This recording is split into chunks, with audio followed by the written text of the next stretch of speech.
నమస్కారం, BTV news కు స్వాగతం. ఈనాటి వార్తలు. 5వ కలెక్టర్ల కాన్ఫరెన్స్ లో పాల్గొన్న సీఎం చంద్రబాబు వివిధ జిల్లాల్లో కలెక్టర్లు అమలు చేస్తున్న బెస్ట్ ప్రాక్టీసెస్ ని ఆయా జిల్లాల కలెక్టర్లతోనే ప్రెజెంటేషన్ ఇప్పించిన సీఎం చంద్రబాబు 6 జిల్లాల కలెక్టర్లు ప్రదర్శించిన బెస్ట్ ప్రాక్టీస్ ని రాష్ట్ర వ్యాప్తంగా అమలు చేయాలని సీఎం ఆదేశం. చంద్రబాబుకు ప్రతిష్టాత్మక business reformer of the year పురస్కారం, ది ఎకానమిక్ టైమ్స్ అవార్డుపై అభినందనలు తెలిపిన డిప్యూటీ సీఎం పవన్ కళ్యాణ్. చంద్రబాబును దార్శనిక నేతగా అభివర్ణించిన పవన్ కళ్యాణ్. తన తండ్రికి ప్రతిష్టాత్మకమైన అవార్డు రావడంపై హర్షం వ్యక్తం చేసిన మంత్రి లోకేష్. భారత సంస్కరణల ప్రయాణాన్ని ఇంత స్పష్టత, ధైర్యం, స్థిరత్వంతో ముందుకు నడిపించిన నాయకులు కొందరే ఉంటారని అభిప్రాయం. సీఎం చంద్రబాబుకి business reformer of the year award రావడంపై మంత్రులు, సెక్రటరీలు, జిల్లా కలెక్టర్లు అభినందన తెలిపిన వైనం. ముఖ్యమంత్రికి అవార్డు రావటం రాష్ట్రానికి గర్వకారణమని మంత్రులు వెల్లడి. కలెక్టర్ కాన్ఫరెన్స్ లో 6 జిల్లాల కలెక్టర్లు ప్రదర్శించిన బెస్ట్ ప్రాక్టీసెస్ ను రాష్ట్ర వ్యాప్తంగా అమలు చేయాలని ముఖ్యమంత్రి చంద్రబాబు ఆదేశాలు జారీ చేశారు. జిల్లాల కలెక్టర్లు ప్రదర్శించిన కొన్ని ప్రాజెక్టులు దేశానికే ఆదర్శంగా ఉన్నాయంటూ కితాబిచ్చారు. 5వ కలెక్టర్ల కాన్ఫరెన్స్ లో ముఖ్యమంత్రి చంద్రబాబు నాయుడు కొత్త విధానాన్ని అవలంబించారు. వివిధ జిల్లాలో కలెక్టర్లు అమలు చేస్తున్న బెస్ట్ ప్రాక్టీసెస్ ని ఆయా జిల్లాల కలెక్టర్లతోనే సీఎం ప్రెజెంటేషన్ ఇప్పించారు. 6 జిల్లాల కలెక్టర్లు ప్రదర్శించిన బెస్ట్ ప్రాక్టీసెస్ ని రాష్ట్ర వ్యాప్తంగా అమలు చేయాలని ముఖ్యమంత్రి ఆదేశాలు జారీ చేశారు. రొటీన్ గా కాకుండా ప్రజలకు ఉపయోగపడేలాగా కలెక్టర్ల కాన్ఫరెన్స్ లో చర్చ జరిగినందుకు ఆనందంగా ఉందని తెలియజేశారు. జిల్లాలో అత్యుత్తమ విధానాల ద్వారా సేవలందిస్తున్న కలెక్టర్లను అభినందించారు. వచ్చే కలెక్టర్ల సమావేశం నాటికి ప్రజలకు ఉపయోగపడే మరిన్ని వినూత్న ఆలోచనలు, కార్యక్రమాలతో రావాలని సీఎం చంద్రబాబు స్పష్టం చేశారు. చాలా మంది కలెక్టర్స్ చూశాను. చేసిన తర్వాత వాళ్ళ క్యారియర్లో వాళ్ళందరూ కూడా ఎంత మెమరీ ఉందంటే, ఒకప్పుడు ఏవిఎస్ రెడ్డి ఉండేవాడు, కృష్ణా కలెక్టర్గా పనిచేశాడు. ఆ కృష్ణా కలెక్టర్గా పనిచేస్తే ఆ ప్రజల్లో కొన్ని డికేడ్స్ అతను గుర్తున్నాడు. అలాంటి ఇంపాక్ట్ క్రియేట్ చేయగలిగారు. It is the best in your carrier, I'm telling you. ప్రతి ఒక్కరు కూడా కోరుకునేది ఐఏఎస్ కావాలని, ఆ తర్వాత కలెక్టర్ కావాలని, ఆ తర్వాత చీఫ్ సెక్రటరీ కావాలని. చీఫ్ సెక్రటరీ కొంతమంది అవుతారు ఆ బ్యాచ్లు బట్టి, కానీ కలెక్టర్స్ మెజారిటీ అవుతారు. ఈ విషయం గుర్తుపెట్టుకోండి. అది మీరు ఇంపాక్ట్ క్రియేట్ చేయాల్సిన అవసరం ఉంది. మీ అందరినీ మళ్ళీ చెప్తున్నాం, you are serving the people. Treat citizens properly. Prioritize needs of the people. How quick, how effectively మీరు రిజాల్వ్ చేయగలుగుతారో దానికి మీ మైండ్లో ఎప్పుడు పనిచేయాలి. ఒక కంప్యూటర్ చిప్ మరి మీ మైండ్ పనిచేసే పరిస్థితులు ఉండాలి. ఎంత తొందరగా చేయగలుగుతాం, ఎట్లా ఇచ్చేసి పంపించేయడం కాదు, ప్రియారిటీలో ఎట్లా చేయగలిగితే దానివల్ల ఇంపాక్ట్ వస్తుంది. అదే మరి ఇంకొక పక్కన ఇవన్నీ కూడా మీరు చేయాల్సింది, దీనిపైన ప్రజలు మనల్ని జడ్జ్ చేసే పరిస్థితి వస్తారు. ఇప్పుడిప్పుడు ఒకప్పుడు ఆంధ్ర అంటే రైట్ ఆఫ్, ఇప్పుడు ఆంధ్రప్రదేశ్ అంటే జరుగుతూ ఉంది, గూగుల్ వచ్చింది, లేకుంటే బాగా గవర్నెన్స్ ఉంది, is of doing business, CI బాగా జరిగింది అని ఇప్పుడిప్పుడు ఒక ఇంపాక్ట్ వస్తూ ఉంది. నా ఉద్దేశం, వన్ డే ఇండియాలో అన్ని రాష్ట్రాలు మాట్లాడే పరిస్థితి రావాలి. ప్రపంచంలో అన్ని దేశాలు కూడా మన వైపు చూసే పరిస్థితి రావాలి. Either green energy or industry or services or the way we are governing. ఈరోజు మీరు చూస్తే మన దగ్గర ఏఐ డేటా సెంటర్స్ వస్తున్నాయి, క్వాంటమ్ కంప్యూటర్ మ్యానుఫ్యాక్చరింగ్ వస్తూ ఉంది, స్పేస్ సిటీ, సీఎం చంద్రబాబుకు ప్రతిష్టాత్మక అవార్డు రావడంపై డిప్యూటీ సీఎం పవన్ కళ్యాణ్ అభినందించారు. రాష్ట్రం, దేశం అభివృద్ధి పదంలో పయనించేందుకు చంద్రబాబు చేస్తున్న కృషికి మరింత శక్తి చేకూరాలని ఆకాంక్షిస్తున్నట్లు పవన్ కళ్యాణ్ తన సందేశంలో తెలిపారు. ఆయన మరిన్ని విజయాలు సాధించాలని మనస్ఫూర్తిగా కోరుకుంటున్నట్లు చెప్పారు. ప్రముఖ ఆంగ్ల దినపత్రిక ది ఎకానమిక్ టైమ్స్ అందించే ప్రతిష్టాత్మక business reformer of the year పురస్కారం ఏపీ సీఎం చంద్రబాబుకి లభించడం పట్ల డిప్యూటీ సీఎం పవన్ కళ్యాణ్ హర్షం వ్యక్తం చేశారు. ఈ సందర్భంగా సీఎం చంద్రబాబుకి ఆయన హృదయపూర్వక అభినందనలు తెలియజేశారు. రాష్ట్రానికి పెట్టుబడులను ఆకర్షించడం, ఐటీ, గ్రీన్ ఎనర్జీ రంగాలను ప్రోత్సహించడం, పాలనలో సంస్కరణలు తీసుకుని రావడంలో ఆయన చూపిన చొరవ, కృషి ఎంతో స్ఫూర్తిదాయకమని కొనియాడారు.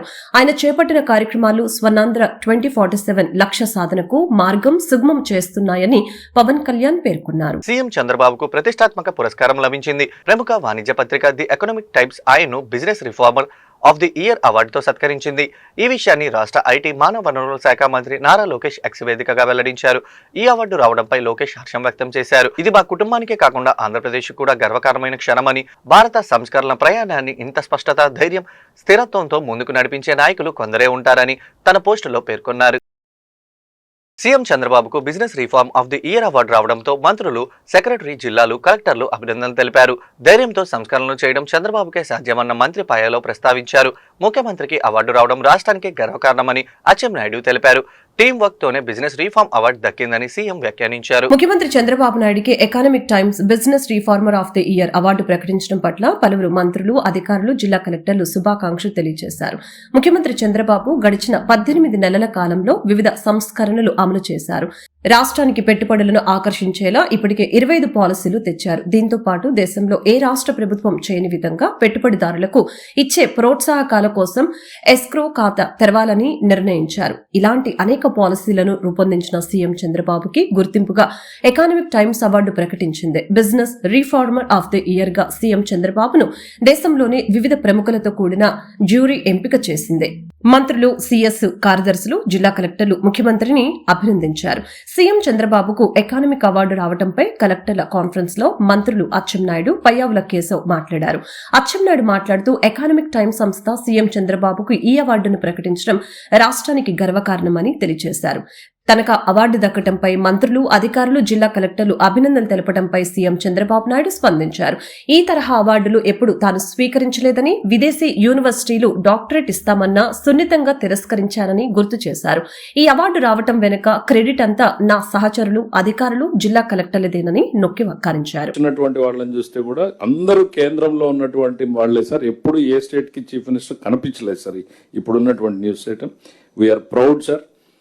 ఈ రిఫార్మ్స్ పరంపరలో కూడా మీరు 25 కొత్త పాలసీలు తీసుకొచ్చారు sir. Each is a reform by it 25 new పాలసీలు within a span of 1.5 year తీసుకొచ్చి you set the trend for the nation అంటానికి ఇవాళ ఇది ఒక్కటే sir.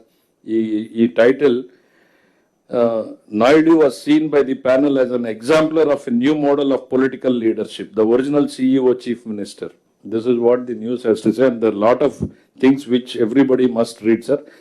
We are proud to work with you, sir. Once again, I would like to congratulate you, sir, on our behalf, sir.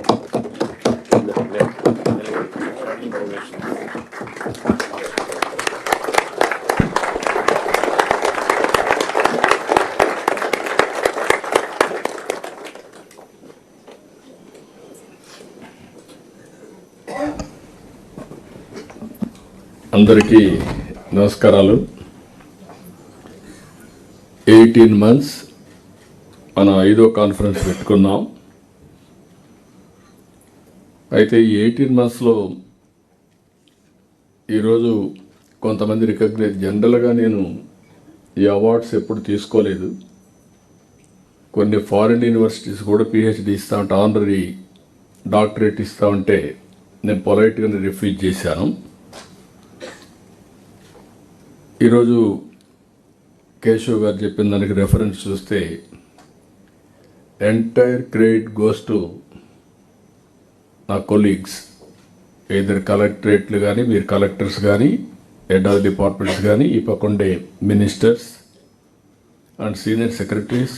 What are all the required policies 18 monthsలో 25 పాలసీలు తీసుకొచ్చాం మనం. I congratulate them. ఏకకాలంలో 2 ప్రదేశాలను దాడులు చేసే అక్రమంగా పిల్లలను విక్రయిస్తున్న 10 మందిని అరెస్టు చేస్తున్నట్లు ఎన్టీఆర్ జిల్లా పోలీస్ కమిషనర్ ఎస్పీ రాజశేఖర్ బాబు వెల్లడించారు. వారి వద్ద నుండి 5 చంటి పిల్లలను 3,30,000 రూపాయల నగదును స్వాధీనం చేసుకున్నామని తెలిపారు. పీడీ యాక్ట్ కేసు నమోదు చేసి వారికి కఠిన శిక్ష చేపట్టేలా చర్యలు తీసుకుంటామని వెల్లడించారు. పోలీస్ కమిషనర్ ఎస్వి రాజశేఖర్ బాబు గురువారం మీడియా సమావేశం నిర్వహించారు. ఈ సమావేశంలో ఆయన మాట్లాడుతూ పిల్లలను విక్రయిస్తున్న ముఠాను అరెస్టు చేశామని తెలియజేశారు. గతంలో బలగం సరోజిని మరొక 4 అరెస్టు చేసి 6 పిల్లల్ని స్వాధీనం చేసుకున్నామని చెప్పారు. ఈ కేసులో సరోజినితో పాటు షేక్ ఫరీనా నిందితురాలిగా ఉందని చెప్పారు. వీరిద్దరూ శిక్ష పడగా బెయిల్పై జైలు నుంచి బయటకొచ్చారని, వారి మీద నిఘా పెట్టగా మరొకసారి అరెస్టు చేసి 5 పిల్లల్ని స్వాధీనం చేసుకున్నామని తెలియజేశారు. పక్కా సమాచారంతో 2 చోట్ల ఏకకాలంలో దాడులు చేసి పసిపిల్లల్ని విక్రయించే ముఠాను పట్టుకున్నామని అన్నారు. నిందితులపై పీడీ యాక్టులు కేసులు నమోదు చేసి వారికి కఠిన శిక్షలు పడి జైలుకు పంపే విధంగా చర్యలు తీసుకుంటామని అన్నారు. క్రైమ్ అనేది నేను చెప్తున్నాను. సో ఖచ్చితంగా ఇటువంటి ఎందుకంటే ఇదంతా కూడా సీసీ కెమెరాస్, అదేవిధంగా బస్ స్టాండ్ లో దాదాపు 250 సీసీ కెమెరాలు ఉన్నాయి. తర్వాత రైల్వే స్టేషన్ లో దాదాపు 150 సీసీ కెమెరాస్ ఉన్నాయి. ఎటువంటి పరిస్థితుల్లో ముద్దాయి తప్పించుకోలేరు. సో వీళ్ళ కేసులో కూడా టోటల్ టెక్నికల్ ఎవిడెన్స్ తీసుకున్నాము. సో వీరి మూలాల్లోకి వెళ్ళి మనము ఈ కేసుని దీన్ని ఒక లాజికల్ ఎండ్ తీసుకోవాల్సిన అవసరం ఉంది. అదేవిధంగా దీన్ని ఫాస్ట్ ట్రాక్ కోర్టు పెట్టి ఈ cases important case, last case, ఈ కేసు 2 కూడా త్వరితగతిన మనం ట్రై జరిగేటట్టు చూస్తాము. వీళ్ళకి ఎందుకంటే వీళ్ళకి తెలియదని అనుకోవడానికి లేదు. ఎందుకంటే ఒకసారి అరెస్ట్ చేసిన తర్వాత మళ్ళా 2వ సారి ఇదే క్రైమ్ చేస్తారంటే ఇది చాలా సీరియస్ ఇష్యూ. సో ఇది చాలా సీరియస్ తీసుకొని పోలీస్ శాఖ ముందుకు వెళ్తాము.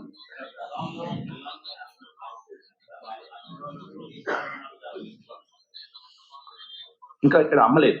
ఇప్పుడు 5 మంది పిల్లలు ఎవరైతే ఉన్నారో ఇంకా మీడియేటర్స్ దగ్గరే ఉన్నారు. కొనుగోలు చేశారు ఢిల్లీ, ముంబై నుంచి. ఉంది లాస్ట్ టైం ఉన్న వాళ్ళే ఉంది. కిరణ్ అనే lady, she is very very important. Our teams are there. Mostly by this evening ఆమెను కూడా పట్టుకోవడం జరుగుతుంది. సో ఎటువంటి పరిస్థితుల్లో ఆపరేషన్స్ అంటే ప్రస్తుతం ఇన్వెస్టిగేషన్ లో మనకు తెలుస్తున్నది ఏంటంటే వీళ్ళని లాస్ట్ టైం చూసాము. లాస్ట్ టైం మనకు ఈ బేబీస్ దొరికినప్పుడు 6 మంది బేబీస్ దొరికారు. 6 మంది కూడా పిల్లలు లేని వాళ్ళు తీసుకున్నట్టు తెలుస్తాం. బట్ అది మనం చెప్పలేము. ఇప్పుడు కూడా వీళ్ళు ఎందుకంటే ఎవరి చేతిలో పోతుందో, ఇప్పుడు పిల్లలు లేరు కాబట్టి తీసుకోవాలని చెప్తారు. సో రేపు ఈ పాప భవిష్యత్తు ఎలా ఉంటుందో మనకు తెలియదు. సో ప్రస్తుతం అయితే భిక్షాటన గురించో, మైనింగ్ గురించో అట్లా మనకు ఆనవాళ్ళు లేవు. But we have to investigate. అటువంటి ఏదైనా ఉంటే కూడా హ్యూమన్ ట్రాఫికింగ్ అనేది it's a serious offence. So దీని మీద చాలా కఠినమైన నిర్ణయాలు తీసుకోవాల్సిన అవసరం ఉంది. ఇందులో కూడా చూస్తాం ఎలాగా వీళ్ళు డెస్టినేషన్ ఎక్కడనేది కూడా లోతుగా విచారించాల్సిన అవసరం ఉంది. విబిజి రామ్జీ చట్టంపై బురద జల్లాలని కాంగ్రెస్ ప్రయత్నిస్తుందని ఏపీ బీజేపీ అధికారి ప్రతినిధి సాధినేని యామిని శర్మ ఆరోపించారు. రాద్ధాంతమే సిద్ధాంతంగా కాంగ్రెస్ ప్రయత్నిస్తుందని, మోదీ పాలనలో గ్రామాల అభివృద్ధి చూసి ప్రజలు కాంగ్రెస్ మాటలు నమ్మడం లేదని చెప్పారు. నగరంలోని స్టేట్ బీజేపీ కార్యాలయంలో గురువారం మీడియా సమావేశం నిర్వహించడం జరిగింది. ఈ సమావేశంలో ఏపీ బీజేపీ అధికార ప్రతినిధి సాధినేని యామిని శర్మ పాల్గొని మాట్లాడారు. ప్రతి గ్రామాన్ని వికసిత గ్రామ పంచాయతీగా చేయటమే ఈ చట్టం లక్ష్యమని తెలిపారు. కేంద్రంలో ప్రతి పథకానికి రియల్ టైం గవర్నెన్స్ ఉంటుందని తెలియజేశారు. ఈ చట్టంపై కాంగ్రెస్ బురద చల్లాలని ప్రయత్నిస్తుందని అన్నారు. కేంద్ర నిధులు దోచుకుంటున్న కాంగ్రెస్ నేతలకు చట్టం చదువుకోవడం తెలీదని అన్నారు. అదే కదా, దీని అధికారులు తమ పని తమ బాగా చేస్తారన్నా కూడా కాంగ్రెస్ కు నొప్పే. మరి అదేంటో నాకు అర్థం కాదు. బ్యూరోక్రాటిక్ అంటే అధికారులకి బలం వచ్చేస్తుందంటే మరి అధికారులకు అయితే ఇంకెవరికి ఇవ్వాలి? మీ కాంగ్రెస్ నాయకులకు ఇవ్వాలా ఏంటి? అడ్డంగా ఈ ఊరు నీది, ఈ ఊరు నాది అని చెప్పని పనిచేసుకుంటూ ఇన్ని దశాబ్దాలు అదేగా మీరు చేసింది. ఓవరాల్ గా ఏంటంటే వీళ్ళు చెప్తున్నవన్నీ కూడా ఈ విబిజి రామ్జీ సంబంధించి అన్ని అసత్యపు నిందలు వేస్తున్నారు. ఇప్పుడు మీ ద్వారా, మీడియా ద్వారా కొన్ని వాస్తవాలను మేము ప్రజలకు తెలియపరిచే ప్రయత్నం చేశాము. ఈ చట్టం చివరిగా గ్రామ ప్రజలకి, గ్రామీణ ప్రాంత ప్రజలకి, రాష్ట్ర దేశ ప్రజలందరికీ మేము చెప్తుంది, చేసుకుంటున్న విన్నపం ఒకటే. ఇప్పటి వరకు దేశం అన్ని రంగాల్లో అభివృద్ధి చెందుతుంది, 4వ అతిపెద్ద ఆర్థిక వ్యవస్థలాగా ఉంది అని మనం చూస్తున్నాము. అందులో భాగస్వామ్యం అయ్యాము. మరింతగా కూడా ఈ దేశం నిజంగా అనుకున్నటువంటి విశ్వగురు స్థానంలోకి వెళ్ళాలి అన్నా, అన్ని రంగాల్లోనూ నెంబర్ 1 స్థానంలోకి వెళ్ళాలన్నా గ్రామాలే ముఖ్యం. అటువంటి ప్రతి గ్రామాన్ని వికసిత గ్రామ పంచాయతీ లాగా మార్చి ఆ గ్రామాలను ఆధారంగా చేసుకుని అత్యాధునికమైనటువంటి సాంకేతికతని కూడా ఉపయోగించుకుంటూ ఆధునిక మౌలిక వసతుల కల్పన చేస్తూ ఇటు ఉపాధిని అటు నైపుణ్యాన్ని పెంచుకుంటూ గ్రామాల్లో ఆస్తుల కల్పనని చేస్తూ 125 రోజుల చట్టబద్ధమైనటువంటి ఉపాధి భరోసాని కల్పించేదే ఈ విబిజి రామ్జీ చట్టం. కాబట్టి ఇప్పటికైనా కాంగ్రెస్ వాళ్ళు తెలుసుకుంటారని మేమైతే అనుకోవట్లేదు, కానీ తెలుసుకుంటే ప్రజల్లో కొద్దిగైనా వాళ్ళ గౌరవం ఇంకా నిలబడుతుంది. తెలుసుకోకపోతే గనక వారి రాజకీయ ప్రస్థానం ఎటువైపు ముగుస్తుందో, ఏ సమాధిలోకి వెళ్తుందో వాళ్ళకే తెలియాలి. కానీ ఇప్పటి వరకు వికసిత భారత లక్ష్యాన్ని చేరుకునే క్రమంలో మాకు తోడుగా నిలుస్తున్నటువంటి భారతదేశ ప్రజలందరికీ, ముఖ్యంగా ఆంధ్రప్రదేశ్ రాష్ట్ర ప్రజలందరి కూటమి పైన నమ్మకం ఉంచి మేము చేసేటటువంటి కార్యక్రమాలను, అభివృద్ధి పనులని ముందుకి మాకు సపోర్ట్ చేస్తున్నటువంటి ఆంధ్రప్రదేశ్ రాష్ట్ర ప్రజలందరికీ మరొకసారి ధన్యవాదాలు తెలుపుకుంటూ, ఈ లక్ష్యంలో ఒక అద్భుతమైన సంకల్ప లక్ష్యంలో మీరందరూ కూడా భాగస్వాములు అవ్వాలి. మన వేల కోట్ల రూపాయలు బడాబాబులకు కట్టిపెట్టేందుకు ప్రభుత్వం మెడికల్ కాలేజీలను పీపీపీ విధానంలో ప్రైవేటీకరణ చేస్తున్నారని సిపిఐ కేంద్ర కమిటీ సభ్యులు కె రామకృష్ణ కూటమి ప్రభుత్వంపై ఆరోపణలు చేశారు. అనేక ప్రభుత్వ ఆస్తులను ప్రైవేటు సంస్థలకు ప్రభుత్వం అప్పచెపుతుందని, ప్రైవేటీకరణకు వ్యతిరేకంగా సిపిఐ పోరాటం చేస్తుందని చెప్పారు. సిపిఐ నగర సమితి ఆధ్వర్యంలో బుధవారం ధర్నా చౌక్ లో నిరసన కార్యక్రమం జరిగింది. ఈ కార్యక్రమంలో సిపిఐ కేంద్ర కమిటీ సభ్యులు కె రామకృష్ణ, నగర కార్యదర్శి జి కోటేశ్వరరావు తదితరులు పాల్గొని మాట్లాడారు. ఈ విధానాల వలన రాష్ట్ర ప్రజలకు తీవ్ర నష్టం వాటిల్లుతుందని తెలిపారు. ప్రైవేటీకరణ నిర్ణయాలను వెంటనే వెనక్కి తీసుకోవాలని, లేకుంటే ఉద్యమాన్ని మరింత ఉధృతం చేస్తామని ప్రభుత్వాన్ని హెచ్చరించారు. ప్రయత్నం చేస్తా ఉన్నాడు. దాదాపు 17 మెడికల్ కళాశాలలు ఏవైతే ఉన్నాయో వీటన్నిటి కూడా ప్రైవేట్కి అప్పచెప్పడం ద్వారా వేల కోట్ల రూపాయల ఆస్తులు వారికి దక్కలు పరుస్తూ ఉన్నారు. పైగా 2 ఏళ్ల పాటు వారందరికీ జీతాలు కూడా గవర్నమెంట్ ఇస్తా ఉంది. అంటే దాదాపు 1000 కోట్ల రూపాయలకు పైగా జీతాల పేరు మీదుగా ఖర్చు పెడతా ఉన్నారు. విలువైన స్థలాలను అప్పచెప్తా ఉన్నారు. అదేవిధంగా వారికి కట్టిన బిల్డింగ్లు కూడా అప్పచెప్తా ఉన్నారు. కొన్ని చోట్ల హాస్పిటల్స్ కూడా ఇస్తా ఉన్నారు. ప్రైవేట్ వాడికి ఇచ్చి వాడు దోచుకోవడానికి ప్రభుత్వం సహకరించడానికి కోరుకుంది. రాష్ట్ర వ్యాప్తంగా అన్ని రాజకీయ పార్టీలు, విద్యార్థి యువజన సంఘాలంతా కూడా తీవ్రంగా వ్యతిరేకిస్తూ ఉన్నాయి. ముఖ్యమంత్రి గారు ఇప్పటికే విద్యారంగాన్ని అంతా ప్రైవేట్కి అప్పచెప్పాడు. వైద్య రంగాన్ని కూడా టోటల్గా ప్రైవేట్కి అప్పచెప్తా ఉన్నాడు. విశాఖ ఉక్కు ఫ్యాక్టరీని ప్రైవేట్కి అప్పచెప్తా ఉన్నాడు. టూరిజం డిపార్ట్మెంట్లో ఉన్న 22 హోటళ్లను కూడా ప్రైవేట్కి అప్పచెప్తా ఉన్నాడు. మొత్తం ప్రభుత్వాన్నంతా కూడా ప్రైవేట్కి అప్పచెప్పిన తర్వాత ఈయన ఏం పరిపాలన చేయాలనుకుంటున్నాడో దాన్ని సమాధానం చెప్పాలి. పైగా ప్రజలు సక్రమంగా అర్థం చేసుకోలేదని చెప్పి వాపోతున్నాడు. ప్రజలు సక్రమంగా మిమ్మల్ని అర్థం చేసుకున్నారు. ప్రభుత్వ ఆస్తులన్నీ కూడా ప్రైవేట్కి అప్పచెప్పి వారు దోపిడీ చేసుకుంటా ఉంటే మీరు చప్పట్లు కొట్టడానికి తయారవుతా ఉన్నారు. వారికి సహకరించడానికి తయారవుతా ఉన్నారు. పైగా ఇవాళ కొద్దిమంది మంత్రులు సిగ్గు లేకుండా ప్రచారం చేస్తూ ఉన్నారు. ప్రైవేట్ వాళ్ళైతే బాగా మేనేజ్ చేస్తారండి. మనం అన్ని వారే బాగా మేనేజ్ చేయడం. మీరెందుకు గవర్నమెంట్లో ఉండాలి? మీరెందుకు మంత్రులుగా ఉండాలి? గవర్నమెంట్ కూడా ప్రైవేట్కి అప్పచెప్పండి, అది కూడా వాళ్ళే నడుపుతారు. నిజంగా కాస్త కూడా సిగ్గు లేకుండా మాట్లాడుతూ ఉన్నారు. మన పక్కనే ఉన్న మంగళగిరిలో ఎయిమ్స్ ఉంది. ఎయిమ్స్ బ్రహ్మాండంగా నడుపుతూ ఉంది. అది గవర్నమెంటే నడుపుతూ ఉంది. సెంట్రల్ గవర్నమెంట్ నడుపుతూ ఉంది. రోజు వేలాది మంది పేషెంట్లు వస్తూ ఉన్నారు అక్కడ. కాబట్టి అంటే ప్రభుత్వానికి చేత కాదు, అన్ని కూడా ప్రైవేట్కి అప్పచెప్పి విపక్షంలో ఉన్నప్పుడు ఒక విధానం, అధికారంలోకి వచ్చిన తర్వాత ఒక విధానం అనుసరించేటటువంటి విధానాలు సరైనటువంటిది కాదు. గత జగన్మోహన్ రెడ్డి ప్రభుత్వం కొన్ని మెడికల్ కాలేజీ సీటుల్ని ప్రైవేటు వ్యక్తులకు అమ్ముకునేటటువంటి దానికి విడుదల చేసినటువంటి జీవో 107, 108 ఇది సరైనది కాదని చెప్పి ప్రతిపక్షంలో మీరు ఉండగా దాన్ని రద్దు చేయాలని కోరారు. అదే సందర్భంలో యువగళం నిర్వహించేటటువంటి సందర్భంలో ఖచ్చితంగా మేము అధికారంలోకి వస్తే ప్రభుత్వ కళాశాల, వైద్య కళాశాలన్నింటినీ కూడా ప్రభుత్వమే నిర్వహిస్తుందని చెప్పి చెప్పావా లేదా లోకేష్? చెప్పినటువంటి దానికి అనుగుణంగా 100 రోజులు కాల పరిమితి కూడా చెప్పావు. 100 రోజుల్లో జీవో 107, 108 రద్దు చేస్తా ఉన్నాం. రద్దు చేశావు. అంతకంటే ప్రమాదకరమైనటువంటి పద్ధతిలో మొత్తం సీట్లు కూడా ప్రైవేటు వ్యక్తులకు ఇచ్చేటట్లుగా కోట్ల రూపాయలు విలువ చేసేటటువంటి భూముల్ని సైతం కారు చౌకగా అప్పజెప్పేటటువంటి ప్రైవేటు వ్యక్తులకు అప్పజెప్పినటువంటి విధానం సరైనటువంటిది కాదు. ఇప్పటికే విద్యారంగం ప్రైవేటీకరణ అయిపోయింది. విద్య అనేటటువంటిది అందుబాటులో లేనటువంటి పరిస్థితి ఉన్నది. రాబోయేటటువంటి కాలంలో కూడా విద్యతో అనుసంధానంగా ఉన్నటువంటి వైద్య కళాశాలల్లో ప్రైవేటు వ్యక్తులకు ఇస్తే వైద్యం అనేటటువంటిది ప్రజలకు అందుబాటులో ఉండదు. ఖచ్చితంగా ఇది వ్యాపారీకరణల రూపంలోనే రూపాంతరం చెందేటటువంటి ప్రమాదం ఉన్నది. కాబట్టి తక్షణమే విడుదల చేసినటువంటి 590 జీవోని విడుదల చేయాలి. భారత రాజ్యాంగం కల్పించినటువంటి హక్కు education is a right, it is not a privilege provided by the government or anybody అనేటటువంటిది భారత రాజ్యాంగంలో స్పష్టంగా లిఖించబడినటువంటి దానికి తూట్లుపరిచేటటువంటి విధానం 590 సరైనటువంటి కాదు. దాన్ని ఉపసంహరించాలని చెప్పి భారత కమ్యూనిస్ట్ పార్టీ సిపిఐ ఆంధ్ర రాష్ట్ర వ్యాప్తంగా ఈ రోజున నిరసన కార్యక్రమం చేపట్టడం జరిగింది. ఇప్పటికే విద్యార్థులందరూ ముఖ్యమంత్రి చంద్రబాబు నాయుడు, విద్యాశాఖ మంత్రి లోకేష్ నేతృత్వంలో ప్రభుత్వ పాఠశాలలను ప్రైవేట్ స్కూళ్లకు దీటుగా అభివృద్ధి చేస్తున్నామని ఎమ్మెల్యే గద్దె రామ్మోహన్ పేర్కొన్నారు. 9వ డివిజన్ పడమటలంక ప్రభుత్వ బాలికల ఉన్నత పాఠశాలలో 23 లక్షల రూపాయల వ్యయంతో నిర్మించనున్న కెమిస్ట్రీ ల్యాబ్ కు ఆయన శంకుస్థాపన చేశారు.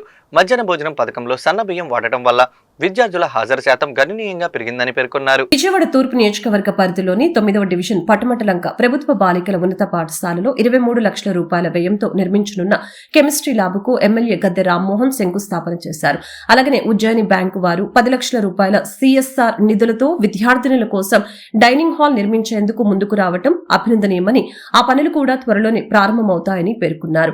ముఖ్యమంత్రి నారా చంద్రబాబు నాయుడు, విద్యాశాఖ మంత్రి లోకేష్ నేతృత్వంలో ప్రభుత్వ పాఠశాలల్ని ప్రైవేట్ స్కూళ్లకు దీటుగా అభివృద్ధి చేస్తున్నామని చెప్పారు. నో వేకెన్సీ బోర్డులు పెట్టే స్థాయికి ప్రభుత్వ బడులను తీర్చిదిద్దటమే కూటమి ప్రభుత్వ లక్ష్యమని అన్నారు. మధ్యాహ్న భోజన పథకంలో సన్నబియ్యం వాడటం వలన విద్యార్థుల హాజరు శాతం గణనీయంగా పెరిగిందని, ప్రతి విద్యార్థి మెరుగైన ఫలితాలు సాధించి రాష్ట్ర స్థాయిలో రాణించాలని ఎమ్మెల్యే ఆకాంక్షించారు.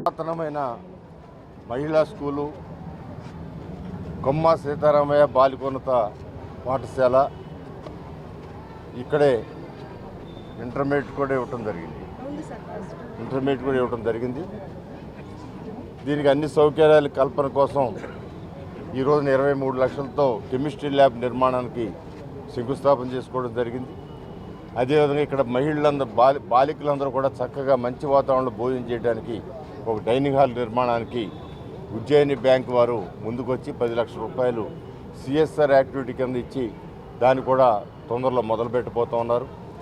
ఇవాళ నారా చంద్రబాబు నాయుడు గారు చక్కటి ప్రణాళికలతో ప్రతి పిల్లలు బాగా చదువుకోవాలా, ఎక్కువ మార్కులు తెచ్చుకోవాలా, ప్రైవేట్ స్కూల్స్తో పోటీకి నిలబడి ఆ స్కూల్స్ కంటే మిన్నగా జిల్లా పరిషత్లు రావాలని చెప్పి, అదేవిధంగా ప్రతి ఒక్క గవర్నమెంట్ స్కూల్లో కూడా నో వేకెన్సీ బోర్డు పెట్టే విధంగా ఆ స్కూల్స్ డెవలప్ చేయాలని చెప్పి, వాళ్ళకి ఏ సౌకర్యం కావాలన్నా కల్పించడానికి నేనున్నానని చెప్పి లోకేష్ గారు చెప్తూ విద్యా వ్యవస్థను ముందుకు తీసుకువెళ్తూ ఉన్నారు. అటు ఉపాధ్యాయులు కూడా ఒక కాన్ఫిడెన్స్ క్రియేట్ చేసి ఈ ప్రతి స్కూల్లోనూ వాళ్ళ పిల్లలకి స్టేట్ ర్యాంక్ రావాలా, జిల్లా ర్యాంకు రావాలనే ఉద్దేశం కల్పించే విధంగా కూడా ఒక మంచి వాతావరణాన్ని సృష్టిస్తూ ఉన్నారు. ఇదంతా కూడా సొసైటీలో చదువు మాత్రమే ప్రతి కుటుంబాన్ని పేదరికం నుంచి బయటకు తీసుకురాగలదని ఒక ప్రగాఢమైన నమ్మకం కలిగిన వ్యక్తి నారా చంద్రబాబు నాయుడు గారు. ఆయన ఆశయాలు ఆదర్శాలని ఎక్కడైతే పిల్లలు చదువుకుని ఆ కుటుంబాన్ని పేదరికం నుంచి బయటకు తీసుకొచ్చే శక్తి కల్పించే విధంగా పిల్లల్ని తయారు చేయడానికి చేసే ప్రయత్నం ఈ రోజున ఈ ప్రభుత్వం, కూటమి ప్రభుత్వం, నారా చంద్రబాబు నాయుడు గారు, పవన్ కళ్యాణ్ గారు, లోకేష్ బాబు గారు వీళ్ళు పడమటలంక కొమ్మ సీతారామయ్య జిల్లా పరిషత్ స్కూల్లో మరి మా శాసనసభ్యులు గద్దె రామ్మోహన్ గారి చేతుల మీదుగా ఇక్కడ స్థానిక బాలికల పాఠశాలలో ఈ యొక్క శంకుస్థాపన కార్యక్రమం ప్రభుత్వం సమకూర్చినటువంటి ఈ యొక్క ల్యాబ్కి ప్రభుత్వం సమకూర్చింది కనుక దాని ద్వారా ఈ శంకుస్థాపన చేస్తున్నాం. ఈ యొక్క శంకుస్థాపన కార్యక్రమం ఉన్నటువంటి ఇక్కడ విద్యార్థులు కానీ, బీఈడీ గారు కానీ అందరం కూడా పాల్గొని మరి అందరూ చక్కటి కార్యక్రమాన్ని జయప్రదం చేసినందుకు ఈ యొక్క స్కూల్ అభివృద్ధి కోసం ఇంకా స్థానికంగా ఉన్నటువంటి నాయకులు అలాగే అందరం కూడా కష్టపడి ఈ స్కూల్ టీచర్స్ కానీ అందరూ కూడా మంచి పేరు. ఎన్డీఏ కూటమి ప్రభుత్వం ప్రజాస్వామ్య పాలనకు ప్రజా దర్బార్ నిదర్శనమని, ప్రజా సమస్యల పరిష్కారంలో ఎలాంటి జాప్యం జరగకుండా ఉద్దేశంతోనే ప్రజా దర్బార్ నిర్వహిస్తున్నట్లు మాజీ ఎమ్మెల్సీ టీడీపీ రాష్ట్ర ప్రధాన కార్యదర్శి బుద్దా వెంకన్న అన్నారు. ప్రజాస్వామ్య పాలనకు ప్రజా దర్బార్ నిదర్శనమని, ప్రజల సమస్యలు పరిష్కారానికి లక్ష్యంగా ఎన్డీఏ కూటమి పనిచేస్తుందని చెప్పుకొచ్చారు. పశ్చిమ నియోజకవర్గం 34వ డివిజన్లో కేదారేశ్వరపేట మస్జిద్ సెంటర్ 4వ లైన్లో ఎంపీ కేశినేని శివనాథ్ ఆదేశాల మేరకు గురువారం ప్రభుత్వ శాఖల ఉన్నతాధికారులతో కలిసి పశ్చిమ నియోజకవర్గ టీడీపీ నాయకులు ప్రజా దర్బార్ నిర్వహించడం జరిగింది. టీడీపీ నాయకులు ప్రజలతో స్వయంగా మాట్లాడి వారి నుంచి అర్జీలు స్వీకరించారు. ప్రతి అర్జీపై సంబంధిత శాఖల అధికారులు దిశానిర్దేశం చేశారు. ఈ ప్రజా దర్బార్లో రేషన్ కార్డు మ్యాపింగ్, కొత్త రేషన్ కార్డు, టిట్కో ఇళ్లు, ఇంటి స్థలాలు, వితంతు, ఒంటరి మహిళల పెన్షన్లు, దివ్యాంగుల పెన్షన్లు, ఇళ్ల పట్టాల రిజిస్ట్రేషన్ సమస్యలు, సీనియర్ సిటిజన్ సమస్యలపై ప్రజలు ఎక్కువగా అర్జీలు అందజేయడం జరిగిందని ఎంపీ కేశినేని శివనాథ్ తెలిపారు. ఎంపీ కేశినేని శివనాథ్ ఆదేశాల మేరకు ప్రతి వారం పశ్చిమ నియోజకవర్గంలో ఒక్కో డివిజన్లో ప్రజా దర్బార్ నిర్వహించడం జరుగుతుందని తెలియజేశారు. సీనియర్ సిటిజన్ సమస్యలపై ప్రజలు ఎక్కువగా అర్జీలు పెట్టుకున్నారు. ఈ సందర్భంగా నాయకులు మాట్లాడుతూ ఎంపీ కేశినేని శివనాథ్ ఆదేశాల మేరకు ప్రతి వారం పశ్చిమ నియోజకవర్గంలో ఒక్కో డివిజన్లో ప్రజా దర్బార్ నిర్వహించడం జరుగుతుందని తెలిపారు. ఈ ప్రజా దర్బార్లో వచ్చిన అర్జీలకు వారం 15 రోజుల్లోపు పరిష్కారం చూపించే దిశగా ఎంపీ కేశినేని శివనాథ్ కార్యాలయం సిబ్బంది ప్రభుత్వాధికారులతో కలిసి చర్యలు తీసుకుంటారని తెలిపారు. ఈ నెల 10న అనంతపురంలో భారీ విద్యార్థి ప్రదర్శనతో కూడిన అఖిల భారత విద్యార్థి బ్లాక్ ఆంధ్రప్రదేశ్ రాష్ట్ర ద్వితీయ మహాసభలు జరుగుతాయని ఏఏఎఫ్బి రాష్ట్ర ప్రధాన కార్యదర్శి పాపిరెడ్డిపల్లి పృథ్వీరాజ్ వెల్లడించారు. ఈ మహాసభలో విద్యార్థులకు సంబంధించిన అనేక సమస్యలపై చర్చించాలని రాష్ట్ర నూతన కమిటీని ఎన్నుకున్నామని వెల్లడించారు. అఖిల భారత విద్యార్థి బ్లాక్ రాష్ట్ర కమిటీ ఆధ్వర్యంలో గురువారం గాంధీనగర్ ప్రెస్ క్లబ్ లో మీడియా సమావేశం నిర్వహించడం జరిగింది. ఈ సమావేశంలో రాష్ట్ర కమిటీ ప్రధాన కార్యదర్శి పాపిరెడ్డిపల్లి పృథ్వీరాజు మాట్లాడారు. విద్యా వ్యవస్థలో ప్రభుత్వం అనుసరిస్తున్న విధానాలని చర్చించామని అన్నారు. మెడికల్ కాలేజీలను ప్రైవేటీకరణ రద్దు చేయాలని, పెరిగిన నిత్యావసర వస్తువుల ధరలకు అనుగుణంగా హాస్టల్ విద్యార్థులకి మెస్ ఛార్జీలు పెంచాలని, రాష్ట్ర ప్రభుత్వం జాబ్ క్యాలెండర్ ప్రకటించాలని, ఎన్నికల వాగ్దానాలని అమలు జరపాలని, ప్రభుత్వ రంగంలోని విద్యా ఉపాధి అవకాశాలను మెరుగుపరచాలని, కడప ఉక్కు ఫ్యాక్టరీ నిర్మాణం వెంటనే అమలు జరపాలని, అవుట్ సోర్సింగ్ విధానం రద్దు చేయాలని మహాసభలో తీర్మానాలు చేశామని అన్నారు. నా పేరు పాపిరెడ్డిపల్లి పృథ్వీ, అఖిల భారత విద్యార్థి బ్లాక్ రాష్ట్ర ప్రధాన కార్యదర్శి.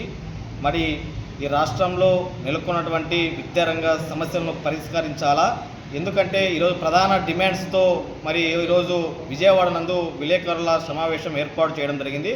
మరి ప్రధాన డిమాండ్స్ ఏవైతే ఈరోజు ప్రభుత్వ హాస్టల్లో నెలకొన్నటువంటి సమస్యలను పరిష్కరించాలా, ఏదైతే పెండింగ్లో ఉన్నటువంటి ఫీజు రిమెంబర్స్మెంట్ బకాయిలను విడుదల చేయాలా, ఏదైతే ప్రైవేటీకరణ పేరుతో ఈరోజు మెడికల్ కళాశాలను ఈరోజు ప్రైవేట్ వ్యక్తులకి కట్టబెడతా ఉన్నారో దాన్ని విరమించుకోవాలని చెప్పేసి ఈరోజు ప్రధాన డిమాండ్స్తో ఈరోజు విజయవాడ నందు ఆల్ ఇండియా స్టూడెంట్ బ్లాక్ రాష్ట్ర కమిటీ ఆధ్వర్యంలో విలేకరుల సమావేశం ఏర్పాటు చేయడం జరిగింది. మరి ఈ రాష్ట్రంలో ఈరోజు ప్రభుత్వ హాస్టల్లో నెలకొన్నటువంటి సమస్యలను ఈరోజు గాలి కొదిలేసి ఈ రాష్ట్ర ప్రభుత్వం విద్యార్థుల జీవితాలతో చెలగాటమాడుతూ ఉంది. అదేవిధంగా ఈ రాష్ట్రంలో అనేక సమస్యలతో ఈరోజు విద్యార్థులు ఈరోజు కేజీ నుంచి పీజీ వరకు అనేక ఇబ్బందులు పడుతూ ఉన్నారు. ఈ ఇబ్బందులన్నీ దృష్టిలో ఉంచుకొని ఈ రాష్ట్ర ప్రభుత్వం తక్షణమే స్పందించి ఏదైతే విద్యార్థులు ఎదుర్కొన్నటువంటి సమస్యలను పరిష్కరించాలని చెప్పేసి డిమాండ్ చేస్తూ ఉన్నాం. అదేవిధంగా ఇవాళ ఏదైతే డిగ్రీ చదువుతున్నటువంటి విద్యార్థులు ఈరోజు పెండింగ్లో ఉన్నటువంటి ఫీజు రిమెంబర్స్మెంట్ బకాయిలు విడుదల చేయక ఈరోజు వాళ్లకు విద్యకు ఈరోజు ఉద్యోగాలకు దూరం చేసే విధంగా ఈ రాష్ట్ర ప్రభుత్వ వైఖరి ఉంది. కాబట్టి తక్షణమే పెండింగ్లో ఉన్నటువంటి ఫీజు రిమెంబర్స్మెంట్ బకాయిలను తక్షణమే విడుదల చేయాలా, విడుదల చేసి విద్యార్థులకు పెద్దపీట వేయాలని చెప్పేసి డిమాండ్ చేస్తూ ఉన్నాం. అదేవిధంగా ఏదైతే ఈరోజు మెడికల్ కళాశాలను పీపీపీ విధానం తీసుకొచ్చి ఈరోజు ప్రైవేటు వ్యక్తులకు ఈరోజు కట్టబెట్టేటువంటి ప్రయత్నం చేస్తూ ఉంది. ఈరోజు వాటిని ఆల్ ఇండియా 5వ కలెక్టర్ల కాన్ఫరెన్స్ లో పాల్గొన్న సీఎం చంద్రబాబు వివిధ జిల్లాలో కలెక్టర్లు అమలు చేస్తున్న బెస్ట్ ప్రాక్టీసెస్ ని ఆయా జిల్లాల కలెక్టర్లతోనే ప్రెజెంటేషన్ ఇప్పించిన సీఎం చంద్రబాబు 6 జిల్లాల కలెక్టర్లు ప్రదర్శించిన బెస్ట్ ప్రాక్టీస్ ని రాష్ట్ర వ్యాప్తంగా అమలు చేయాలని సీఎం ఆదేశం. చంద్రబాబుకు ప్రతిష్టాత్మక business reformer of the year పురస్కారం, ది ఎకానమిక్ టైమ్స్ అవార్డుపై అభినందనలు తెలిపిన డిప్యూటీ సీఎం పవన్ కళ్యాణ్. చంద్రబాబును దార్శనిక నేతగా అభివర్ణించిన పవన్ కళ్యాణ్. తన తండ్రికి ప్రతిష్టాత్మకమైన అవార్డు రావడంపై హర్షం వ్యక్తం చేసిన మంత్రి లోకేష్ భారత సంస్కరణల ప్రయాణాన్ని ఇంత స్పష్టత, ధైర్యం, స్థిరత్వంతో ముందుకు నడిపించిన నాయకులు కొందరే ఉంటారని అభిప్రాయం. సీఎం చంద్రబాబుకి business reformer of the year award రావడంపై మంత్రులు, సెక్రటరీలు, జిల్లా కలెక్టర్లు అభినందన తెలిపిన వైనం. ముఖ్యమంత్రికి అవార్డు రావడం రాష్ట్రానికి గర్వకారణమని మంత్రులు వెల్లడి. ఈ వార్తలు ఇంతటితో సమాప్తం. తిరిగి మరి బులెటిన్లో మళ్ళీ కలుద్దాం. నమస్కారం.